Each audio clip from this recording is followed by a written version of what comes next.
संक्षिप्त महाभारत के आश्वमेधिक पर्व में पंच महायज्ञ, विधिवत स्नान और उनके अंगभूत कर्म, भगवान जी का प्रिय पुष्प और भगवत जनों का वर्णन। युधिष्ठिर ने कहा, भगवान, जातियों को पंच महायज्ञ का अनुष्ठान किस प्रकार करना चाहिए, उन यज्ञों के नाम भी बताने की कृपा कीजिए। तब भगवान जी ने कहा, युधिष्ठिर, जिनके अनुष्ठान से गृहस्थ पुरुषों को ब्रह्मलोक की प्राप्ति होती है, उन पंच महायज्ञों का वर्णन करता हूँ, सुनो। ऋभु यज्ञ, ब्रह्म यज्ञ, भूत यज्ञ, मनुष्य यज्ञ और पितृ यज्ञ, ये पंच यज्ञ कहलाते हैं। इनमें ऋभु यज्ञ तर्पण को कहते हैं। ब्रह्म यज्ञ श्रद्धाई का नाम है। समस्त प्राणियों के लिए अन्न की बलि देना भूत यज्ञ है। अतिथियों की पूजा को मनुष्य यज्ञ कहते हैं और पितरों के उद्देश्य से जो श्राद्ध आदि कर्म किए जाते हैं उनको पितृ यज्ञ संज्ञा है।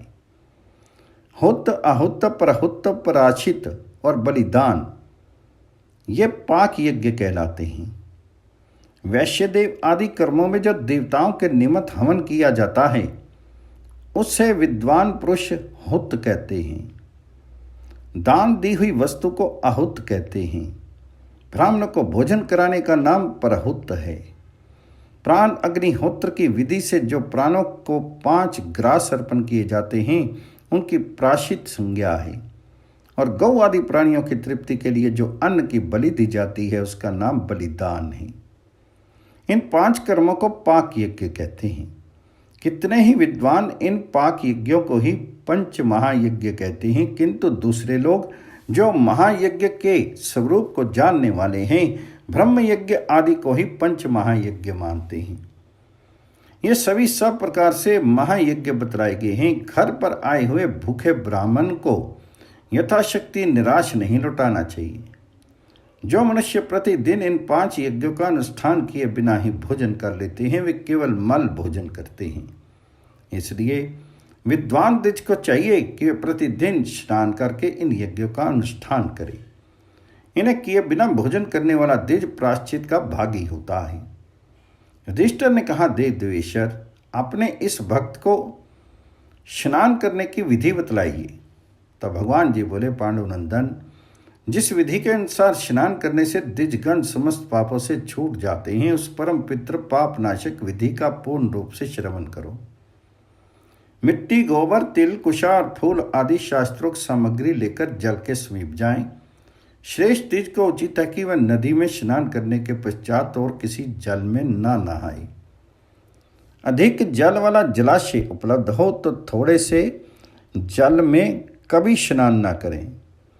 जल के निकट जाकर शुद्ध और साफ जगह पर मिट्टी और गोबर आदि सामग्री रख दें और पानी से बाहर ही अपने दोनों पैर धोकर 2 बार आचमन करें। फिर जलाशय की प्रदक्षिणा करके उसके जल को नमस्कार करें। जलाशय के जल पर अपने हाथ पैर नहीं पटकें, क्योंकि जल संपूर्ण देवताओं का तथा मेरा भी स्वरूप है, अतः उस पर प्रहार नहीं करना चाहिए। जलाशय के जल से उसके किनारे की भूमि को धोकर साफ करें। फिर पानी में प्रवेश करके एक बार सिर्फ डुबकी लगावें, अंगों की मैल ना छुड़ाने लगे। इसके बाद पुनः आचमन करें। हाथ का आकार गाय के कान की तरह बनाकर उससे 3 बार जल पिएं। फिर अपने पैरों का जल छिड़क कर 2 बार मुख में जल का स्पर्श करें। तदनंतर गले के ऊपरी भाग में स्थित आंख, कान और नाक और समस्त इंद्रियों का एक बार जल से स्पर्श करें। फिर दोनों भुजाओं का स्पर्श करने के पश्चात हृदय और नाभि का भी स्पर्श करें। इस प्रकार प्रत्येक अंग में जल का स्पर्श कराकर फिर मस्तक पर जल छिड़के। इसके बाद आपा पुनंतु मंत्र पढ़कर फिर आचमन करें अथवा आचमन के समय ओमकार और व्याहतियों सहित सद संपत्ति इस ऋचा का पाठ करें। आचमन के बाद मिट्टी लेकर उसके 3 भाग करें और इदम विष्णु इस मंत्र को पढ़कर उसे क्रमशः ऊपर के मध्य भाग के तथा नीचे के अंगों में लगावें। तत्पश्चात वारुण सूक्तों से जल को नमस्कार करके स्नान करें। यदि नदी हो तो जिस ओर से उसकी धारा आती हो उसी ओर मुंह करके तथा दूसरे जलाशयों में सूर्य की ओर मुंह करके स्नान करना चाहिए। ओमकार का उच्चारण करते हुए धीरे से गोता लगावें, जल में हलचल नहीं करें। इसके बाद गोबर को हाथ में जल से गीला करके उसके 3 भाग करें और उसे भी पूर्ववत अपने शीर के ऊर्ध्व भाग, मध्य भाग और अधो भाग में लगावें। उस समय प्रणव और व्याहुतियों सहित गायत्री मंत्र की पुनरावृत्ति करते रहें। फिर मुझ में चित्त लगाकर आचमन करने के पश्चात आपो हिष्टामेव इत्यादि 3 ऋचाओं से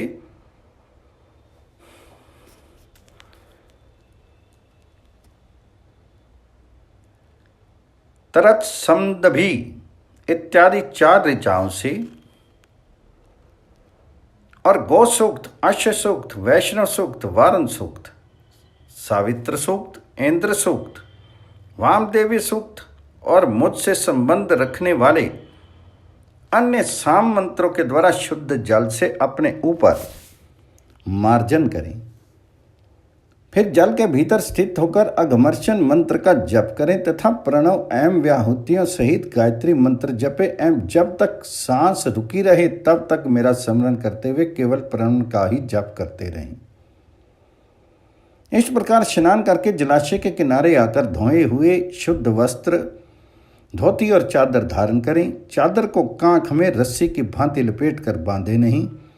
जो वस्त्र को कांख से रस्सी की भांति लपेट करके वैदिक कर्म का अनुष्ठान करता है उसके कर्म को राक्षस, दानव और दैत्य बड़े हर्ष में भरकर नष्ट कर डालते हैं। इसलिए कांख को वस्त्र से बांधना नहीं चाहिए और इस बात का सदा ध्यान रखना चाहिए कि वस्त्र धारण के पश्चात धीरे धीरे हाथ और पैरों को मिट्टी से मलकर धो डाले। फिर गायत्री मंत्र पढ़कर आचमन करे और पूर्व यहाँ उत्तर की ओर मुँह करके एकाग्रचित से विधि का स्वाध्याय करे। जल में खड़ा हुआ द्विज जल में ही आचमन करके शुद्ध हो जाता है और स्थल में स्थित पुरुष स्थल में ही आचमन के द्वारा शुद्ध होता है। अतः जल और स्थलों में कहीं भी स्थित होने वाला द्विज को आत्म शुद्धि के लिए आचमन करना चाहिए। इसके बाद संध्या उपासना करने के लिए हाथों में कुछ लेकर पूर्व अभिमुख होकर कुशासन पर बैठे और मुझ में मन लगाकर एकाग्र भाव से प्राणायाम करें। फिर एकाग्रचित होकर 1000 या 100 गायत्री मंत्र का जप करें। मंधे नामक राक्षस का नाश करने के उद्देश्य से गायत्री मंत्र द्वारा अभिमंत्रित जल लेकर सूर्य को अर्घ्य प्रदान करें। इसके बाद आचमन करके उद्योगोत्सवसी इस मंत्र से प्रायश्चित के लिए जल छोड़े। फिर अंजलि में सुगंधित पुष्प पर जल लेकर सूर्य को अर्घ्य दे और आकाश मुद्रा का प्रदर्शन करे। अंतर सूर्य के एकाक्षर मंत्र का 12 बार जप करे और उसके षडाक्षर आदि मंत्रों की 6 बार पुनरावृत्ति करे। आकाश मुद्रा को दाहिनी ओर से घुमाकर अपने मुख में विलीन करे। इसके बाद दोनों भुजाएं ऊपर उठाकर एकाग्रचित से सूर्य की ओर देखते हुए उनके मंडल में स्थित मुझे 4 भुजाधारी तेजो मूर्ति नारायण का एकाग्रचित्त से ध्यान करें। उस समय उद्यत्यम चित्रम देवानाम तच्चक्षु इन मंत्रों का, गायत्री मंत्र का तथा मुझसे संबंध रखने वाले सूक्तों का जप करके मेरे साम मंत्रों और पुरुष सूक्त का भी पाठ करें। तत्पश्चात हंस शुचिशत इस मंत्र को पढ़कर सूर्य की ओर देखे और प्रदक्षिणा पूर्वक उन्हें नमस्कार करें। इस प्रकार संध्या उपासना समाप्त होने पर क्रमशः ब्रह्मा जी का, मेरा, शंकर जी का, प्रजापति का, देवताओं का और देव ऋषियों का, अंगों सहित वेदों, इतिहासों, यज्ञों और समस्त पुराणों का, अप्सराओं का, ऋतु कला, काष्ठ रूप संवत्सर तथा भूत समुदायों का, भूतों का, नदियों का और समुद्रों का तथा पर्वतों का, उन पर रहने वाले देवताओं, औषधियों और वनस्पतियों का जल से तर्पण करें। तर्पण के समय जनेऊ को बाएं कंधे पर रखें और दाएं और बाएं हाथ की अंजलि में जल देते हुए उपयुक्त देवताओं से प्रत्येक का नाम लेकर तृप्यताम पद का उच्चारण करें। यदि 2 या अधिक देवताओं को एक साथ जल दिया जाए तो क्रमशः द्विवचन और बहुवचन तृप्येताम और तृप्यंताम, इन पदों का उच्चारण करना चाहिए। विद्वान पुरुष को चाहिए कि मंत्र दृष्टा मरीचि आदि तथा नारद आदि ऋषियों को निवृत्ति होकर अर्थात जनेऊ को गले में माला की भांति पहन करके एकाग्रचित से तर्पण करें। इसके बाद जनेऊ को दाहिनी कंधे पर करके आगे बताए जाने वाले पितृ संबंधी देवताओं एवं पितरों का तर्पण करें। कव्यवाट, अग्नि, सोम, वैवस्वत, रेम्मा, अग्निश्वात और सोमपा ये पितृ संबंधी देवता हैं। इनका तिल सहित जल से कुशाओं पर तर्पण करें और तृप्यताम पद का उच्चारण करें। तदंतर पितरों का तर्पण आरंभ करें। उनका क्रम इस प्रकार है: पिता पितामह, परपिता में तथा माता पितामही और परपिता में इनके सिवा गुरु, आचार्य, बुआ, मौसी, मातामही, उपाध्याय, मित्र, बंधु, शिष्य, ऋतिक और जाति भाई आदि में भी जो मर गए हों उन पर दया करके ईर्ष्या देश त्याग कर उनका भी तर्पण करना चाहिए। तर्पण के पश्चात आचमन करके स्नान के समय पहने हुए वस्त्र को निचोड़ डालें। उस वस्त्र का जल भी कुल के मरे हुए संतानहीन पुरुषों का भाग है। वह उनके स्नान करने और पीने के काम आता है, अतः उस जल से उनका तर्पण करना चाहिए, ऐसे विद्वान का वचन है। पूर्वक देवताओं तथा पितरों का तर्पण किए बिना स्नान का वस्त्र नहीं धोना चाहिए। जो मोहवश तर्पण के पहले ही धोत वस्त्र को धो लेता है वे ऋषि और देवताओं को कष्ट पहुंचाता है। उस अवस्था में उसके पितर उसे शाप देकर निराश लौट जाते हैं। इसलिए तर्पण के पश्चात आचमन करके ही स्नान वस्त्र निचोड़ना चाहिए। तर्पण की क्रिया पूर्ण होने पर दोनों पैरों में मिट्टी लगाकर उन्हें धो डाले और फिर आचमन करके पितृ होकर कुशासन पर बैठ जाए और हाथों में कुशा लेकर सिद्धाई आरंभ करे। पहले वेद का पाठ करके फिर उसके साथ अन्य अंगों का अध्ययन करे। अपनी शक्ति के अनुसार प्रतिदिन जो अध्ययन किया जाता है उसको स्वाध्याय कहते हैं। ऋग्वेद, यजुर्वेद और सामवेद का स्वाध्याय करें। इतिहास और पुराणों के अध्ययन को भी यथाशक्ति नहीं छोड़ें। स्वाध्याय पूर्ण करके खड़ा होकर दिशाओं, उनके देवताओं ब्रह्मा जी, पृथ्वी, ओष्ठी, वाणी, वाचस्पति और सरिताओं को तथा मुझे भी प्रणाम करे।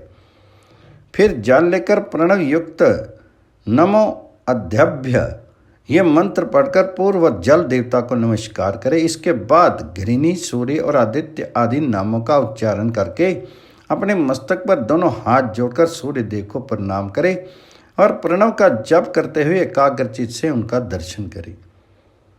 इसके बाद मुझे प्रिय लगने वाले पुष्पों से नित्य प्रति मेरी पूजा करें।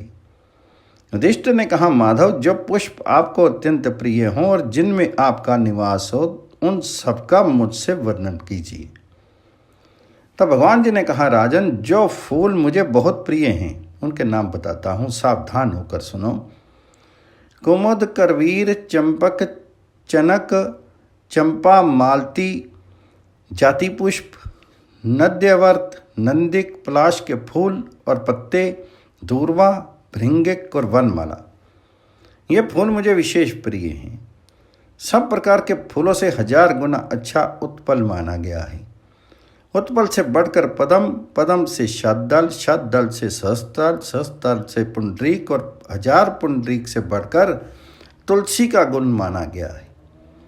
तुलसी से श्रेष्ठ हैं वक पुष्प और उससे भी उत्तम है सोवर्ण। सोवर्ण के फूल से बढ़कर दूसरा कोई भी फूल मुझे प्रिय नहीं है। फूल ना मिलने पर तुलसी के पत्तों से, पत्तों के ना मिलने पर उनकी शाखाओं से और शाखाओं के ना मिलने पर तुलसी की जड़ के टुकड़ों से मेरी पूजा करें।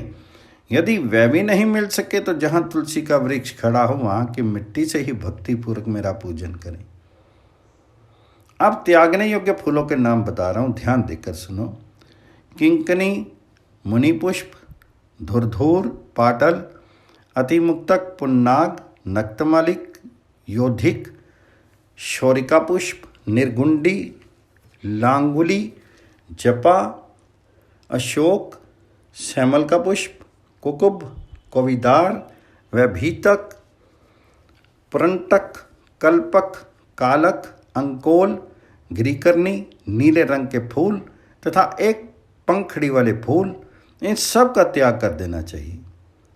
आंख मदार के फूल तथा आक के पत्ते पर रखे हुए फूल भी वर्जित हैं। नीम के फूलों का भी परित्याग कर देना चाहिए। इसके अतिरिक्त जिनका निषेध नहीं किया गया है, ऐसे सफ़ेद पंखड़ियों वाले सुगंधित पुष्प जितने मिल सकें, उनके द्वारा भक्त पुरुष को मेरी पूजा करनी चाहिए। युधिष्ठिर ने पूछा, भगवान आपके भक्त कैसे होते हैं तथा उनके नियम कौन कौन से हैं, ये बताने की कृपा कीजिए, क्योंकि मैं भी आपके चरणों में भक्ति रखता हूँ। तब भगवान जी ने कहा, राजन, जो दूसरे किसी देवता के भक्त ना होकर केवल मेरी ही शरण ले चुके हों तथा मेरे भक्तजनों के साथ प्रेम रखते हों, वे ही मेरे भक्त कहे गए हैं। स्वर्ग और यश देने वाले होने के साथ ही जो मुझे विशेष प्रिय हों, ऐसे व्रतों का ही मेरे भक्त पालन करते हैं। भक्त पुरुष को जल में तैरते समय एक वस्त्र के सिवा दूसरा नहीं धारण करना चाहिए। स्वस्थ रहते हुए दिन में कभी नहीं सोना चाहिए। मधु और मांस को त्याग देना चाहिए तथा मार्ग में ब्राह्मण, गऊ, पीपल और अग्नि के मिलने पर उनकी प्रदक्षिणा करके जाना चाहिए। पानी बरसते समय दौड़ना नहीं चाहिए, खाली नमक नहीं खाना चाहिए और शोभांजन और करंजन का भक्षण नहीं करना चाहिए। गऊ को प्रतिदिन ग्रास अर्पण करें और अन्न में खटाई मिलाकर ना खाएं। दूसरों के घर से उठाकर आई हुई रसोई, बासी अन्न तथा भगवान जी को भोग न लगाए हुए पदार्थ का भी प्रत्यक्ष प्रयत्न पूर्वक त्याग करें। बहेड़े और करंज की छाया से दूर रहें। कष्ट में पड़ने पर भी ब्राह्मणों और देवताओं की निंदा नहीं करें। चारों वेदों के विद्वान, क्रियापरायण और बुद्धिमान ब्राह्मण के शीर में भी 6 वृषल निवास करते हैं। क्षत्रियों के शीर में 7, वैश्यों के देह में 8, शूद्रों में 21 वृषलों का निवास माना गया है। काम, क्रोध, लोभ, मद, मोह और महामोह, ये 6 वृषल ब्राह्मण के शीर में स्थित बताए गए हैं। गर्व, स्तंभ अर्थात जड़ता, अहंकार, ईर्ष्या, द्रोह, कठोर बोलना और क्रूरता, ये 7 क्षत्रिय शीर में रहने वाले वृषल हैं। तीक्ष्णता, कपट, माया, शठता, दंभ, सरलता का अभाव, चुगली और असत्य भाषण, ये 8 वैश्य शरीर के वृषल हैं। तृष्णा, खाने की इच्छा, निद्रा, आलस्य, निर्दयता, क्रूरता, मानसिक चिंता, विषाद, प्रमाद, अधीरता, भय, घबराहट, जड़ता, पाप, क्रोध, आशा, अश्रद्धा, अनवस्था, निरंकुशता, अपवित्रता और मलिनता, ये 21 वृषल शूद्र के शीर में रहने वाले बताए गए हैं। ये सभी वृषल जिसके भीतर ना दिखाई दें, वही वास्तव में ब्राह्मण कहलाता है। अतः ब्राह्मण यदि मेरा प्रिय होना चाहे तो सात्विक, पवित्र, क्रोधहीन होकर सदा मेरी पूजा करते रहें। जिनकी जिह्वा चंचल नहीं है, जो धैर्य धारण किए रहता है और 4 हाथ आगे तक दृष्टि रखते हुए चलता है, जिसने अपने चंचल मन और वाणी को वश में करके भय से छुटकारा पा लिया है, वह मेरा भक्त कहलाता है। ऐसे अध्यात्म ज्ञान से युक्त जितेंद्रिय ब्राह्मण जिनके यहाँ श्राद्ध में तृप्तिपूर्वक भोजन करते हैं, उनके पितर उन भोजन से तृप्त होते हैं। धर्म की जय होती है, अधर्म की नहीं। सत्य की विजय होती है, असत्य की नहीं। तथा क्षमा की जीत होती है, क्रोध की नहीं। इसलिए ब्राह्मण को क्षमाशील होना चाहिए।